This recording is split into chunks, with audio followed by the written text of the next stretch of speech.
नमस्कार दोस्तों, मैं हूं योगाचार्य डॉक्टर दिनेश शाक्या और आप देख रहे हैं नमो योगा यूट्यूब चैनल। दोस्तों, नमो योगा यूट्यूब चैनल आपका बहुत बहुत स्वागत है।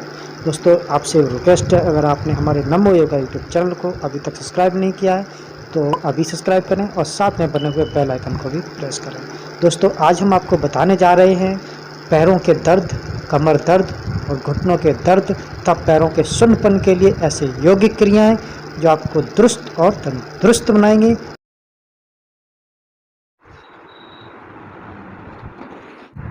सबसे पहले जॉगिंग शुरू करें।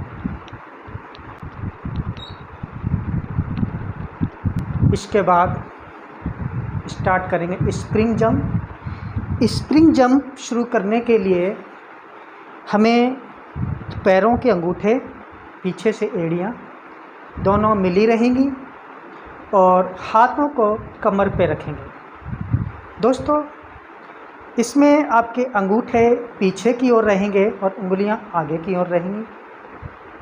तो धीरे धीरे पीछे से एड़ियां ऊपर उठानी है और down, hill up and down, hill up and down. Now पीछे से एड़ियां ऊपर उठी रहेंगी और धीरे धीरे स्प्रिंग जंप करना है। एड़ियों को उठा के रखना है, पंजों के बल खड़े होकर के स्प्रिंग जंप करना है। शरीर पूरी तरह से वाइब्रेट होना चाहिए, शरीर का प्रत्येक अंग वाइब्रेट होना चाहिए। सांस नॉर्मल रखेंगे, सांस को रोकना नहीं है। नॉर्मल ब्रीथ एंड धीरे धीरे जंप को तेज करेंगे। धीरे धीरे अपनी जंप की गति को स्लो करें। फिर से एड़ियाँ ऊपर रहेंगी, पंजों के बल स्प्रिंग जंप करना है। धीरे धीरे गति को कम करना है। Now stop and relax. दोनों हथेलियाँ ऊपर की ओर, गर्दन ऊपर। ब्रीथ इन, यानी सांस को अंदर लेना है एंड होल्ड, झुकते हुए सांस को बाहर निकालना है एंड फील रिलैक्स। हाथों को पूरी तरह से लूज छोड़ देंगे। अब स्टार्ट करेंगे सूक्ष्म व्यायाम। दोस्तों, सूक्ष्म व्यायाम के लिए सबसे पहले स्टार्ट करेंगे हम पैरों से। तो हमें दाहिना पैर ऊपर उठाना है और दोनों हाथ कमर पर रखेंगे। ध्यान रहे अंगूठा आगे की ओर रहेगा अब और अंगुलियां पीछे की ओर। और अपने पैर को रोटेट करेंगे क्लॉकवाइज, पैर के पंजे। 1 2 3 4 5। इसके बाद इसी को एंटी क्लॉकवाइज 5 4 3 2 1। ऐसे ही 5 आवृत्तियाँ करनी है। अब दूसरे पैर से क्लॉकवाइज 1 2 3 4 5, एंटी क्लॉकवाइज 1 4 3 2 1। ऐसे भी किसी भी पैर की 5 आपको आवृत्तियाँ करनी है। इसके बाद घुटनों के लिए दोनों हाथों को घुटनों पे रखेंगे और क्लॉकवाइज रोटेट करेंगे। सांस को नॉर्मल रखेंगे।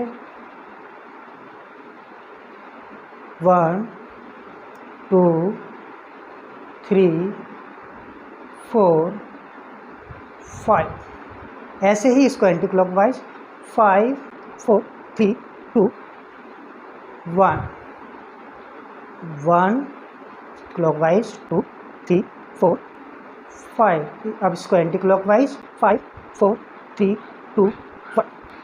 रिलैक्स। दोस्तों, घुटनों की क्रियाएं करते समय, घुटनों की सूक्ष्म यौगिक क्रियाएं करते समय आपको सांस को नॉर्मल रखना है। दोस्तों, ये घुटनों की क्रियाएं उन लोगों को नहीं करना है जिनको घुटनों में दर्द या फिर अर्थराइटिस की बीमारी है, इनको गठिया से संबंधित बीमारी है, उन लोगों को ये नहीं करना। इसके बाद कमर से संबंधित सूक्ष्म योगिक क्रिया। दोनों पैर मिले हुए, आपको याद रखना है कि आपके पैरों के अंगूठे और पीछे से एड़ियाँ मिली हुई रहनी चाहिए।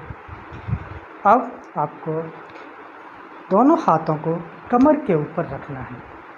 दोस्तों याद रखें कि आपकी हथेलियाँ पीछे की ओर जाएंगी, अंगूठे आगे की ओर रहेंगे और श्वास को लेते हुए पीछे की ओर बेंड होना है। श्वास को रोकना है। जितनी देर तक सांस को हम रोक सकते हैं हमें रोक के रखना है और पीछे ही रुकना है।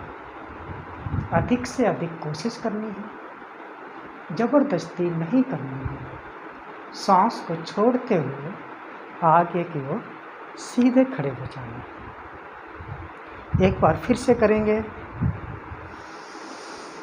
And hold. सांस को रोक के रखेंगे, सांस को छोड़ते हुए वापस।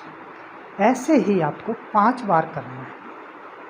पीछे की ओर झुकना सभी के लिए है, लेकिन अब हम आगे की ओर झुकेंगे तो आगे की ओर वही लोग झुकें जिनको स्पाइन से संबंधित कोई बीमारी नहीं है।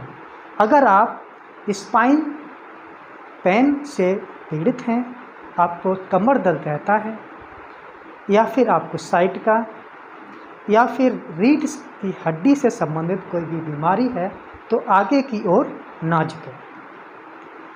अब हमें आगे की ओर बेंड होना है। पैर दोनों मिले रहेंगे, घुटनों को नहीं मोड़ना है। सांस को लेते हुए नीचे झुकना है और सांस को छोड़ते हुए वापस आना है। हथेलियों का डायरेक्शन चेंज करना है। हथेलियाँ पीछे, अंगूठे आगे। Go back, down, up, back, down, straight. ऐसे ही आपको 5 आवृत्तियाँ करनी है। इसके बाद आपको क्लॉकवाइज अपनी कमर को रोटेट करना है। Rotate, normal breath. पैर दोनों मिले रहेंगे। 1 2 3 4 5, ऐसे एंटी क्लॉकवाइज। 5 4 3 2 1। लंबी गहरी सांस